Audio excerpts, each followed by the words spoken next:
porque a gente fica assim, gente... Eu fico pensando muitas vezes, porque eles já têm uma confusão tão grande quando entram nessa fase da adolescência, né? Eu vejo por mim lá atrás que nem tinha tantas coisas assim pra gente pensar, né? Pra gente prestar atenção, pra gente, esses dilemas da vida da gente, né? Nem eram tantas coisas assim.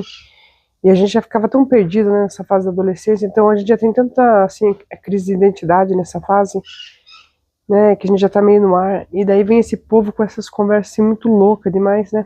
Pra deixar os adolescentes mais perdidos ainda do que eles já estão nessa fase, né? Meio que sem saber o que são, para onde vão, o que eles querem, o que eles não querem. E vem aí toda essa confusão, sabe? E aí a gente vê altos casos, assim, muitos casos de suicídio, de depressão, de ansiedade, né? Em jovens assim, e não é difícil entender de onde vem tudo isso, né? Porque é tanta coisa para eles assimilarem, para eles elaborar na cabecinha deles, né? E tanta pressão, muitas vezes, da família, né? Às vezes tá vindo uma família disfuncional, uma família desestruturada, né? Uma família que o pau come todo dia, sabe? É briga, é tanta coisa, né? E quando não é assim, muitas vezes é uma família que pressiona muito, né? Para que eles definam o que eles querem ser quando, né? Quando tiver em determinada idade, com que eles vão trabalhar. E muitas vezes, tipo, eles não estão nem cabeça nisso daí, né? Só na cabeça de brincar, né, de curtir a vida, de ser criança, de ser adolescente, né?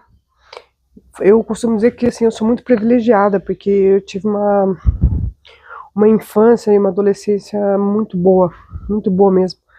Apesar de eu sempre trabalhar desde muito nova, eu também sempre brinquei muito, né? Brinquei pra rua, então eu brinquei de patins, eu brincava de bicicleta, brincava de skate, carrinho de rolemã, de fubeca, andava de cavalo, ia andar pros rios que tinham, né, por aí, na Duplex, não sei se alguém lembra, tinha um lugar chamado Duplex, que era um rio que tinha uma passarela, assim, de concreto, e a gente ia lá, curtia, pulava lá, voltava, fedendo aquela água daquele rio, nossa, quando meu pai e a mãe percebiam, ficava doido com a gente.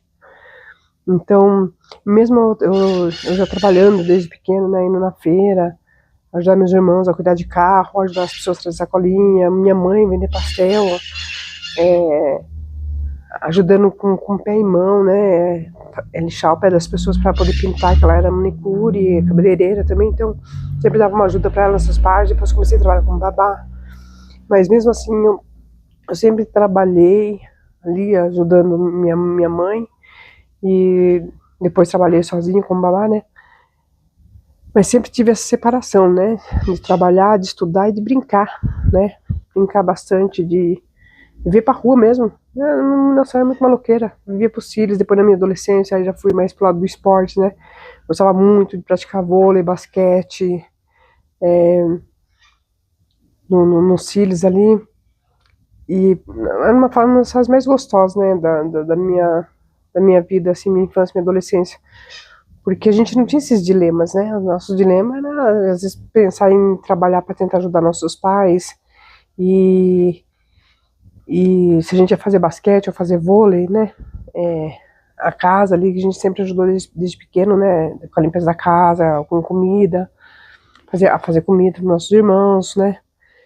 Então a gente não tinha tantos dilemas que nem os jovens de hoje, né? Então não é difícil entender por que a cabecinha deles ficam toda bugada, assim, eles ficam tendo tantas crises de identidade, então, né, cabeça variada, assim, com muitas coisas para dispensar.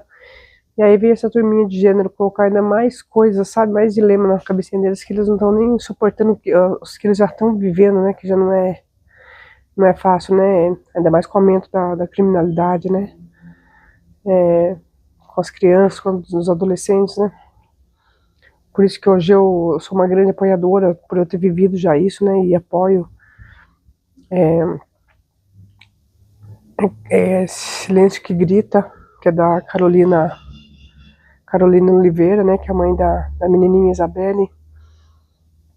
Na época minha filha tinha quase a mesma idade, né, que a menininha, quando aconteceu aquilo. Então a gente sabe qual é, que a gente já tem essa preocupação, né? Esse medo, por conta de tanta coisa que acontece no mundo, aí vem essas pessoas e colocam mais essas ideinhas na cabeça deles, né? A gente chega até a ficar pensando com dó, né? Com dó deles, por ver eles nessa situação.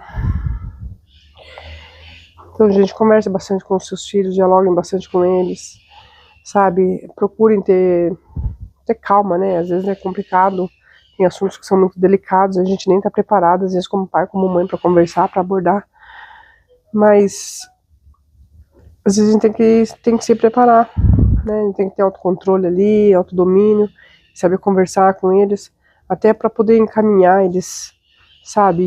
Direcionar eles para um caminho bom, sabe?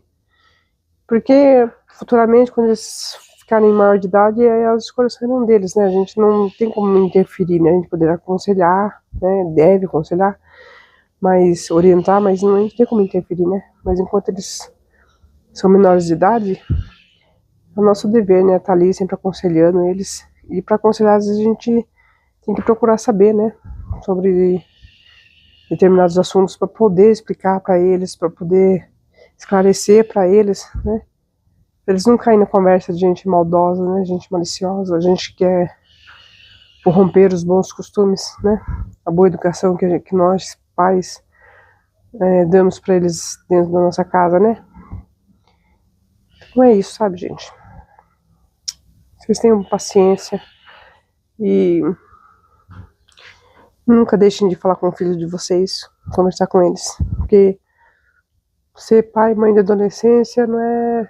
de adolescente não é pra qualquer um, não. Não é fácil, não. É uma luta.